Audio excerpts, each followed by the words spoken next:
সাকিব না তামিম, ব্যাটার হিসেবে বিপিএলে কে বেশি ভালো? বিপিএলে দুইজনের মুখোমুখি ব্যাটিং পরিসংখ্যান দেখে নিন। বিপিএলে তামিম ব্যাট করেছেন ১১৭ ইনিংস, রান করেছেন ৩,৮৩৫, যা টুর্নামেন্টের সর্বোচ্চ।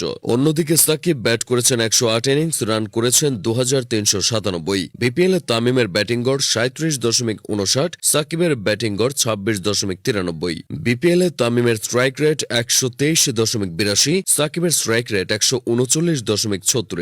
বিপিএলে তামিমের 50 32টি, সাকিবের 50 13টি। তামিম সেঞ্চুরি করেছেন 2টি, অন্যদিকে সাকিব কোনো সেঞ্চুরি দেখা পাননি। তামিমের ব্যক্তিগত সর্বোচ্চ স্কোর অপরাজিত ১৪১, সাকিবের ব্যক্তিগত সর্বোচ্চ অপরাজিত ৮৯। বিপিএলে তামিম 4 মেরেছে 412টি, সাকিব 4 মেরেছেন 225টি। তামিম 6 মেরেছেন 122টি, সাকিব 6 মেরেছেন 89টি। তামিম ডাক মেরেছেন অর্থাৎ 0 রানে আউট হয়েছেন 9 বার, সাকিব হয়েছেন 6 বার। তো দর্শক, আপনার দৃষ্টিতে বিপিএলে কে সেরা ব্যাটার?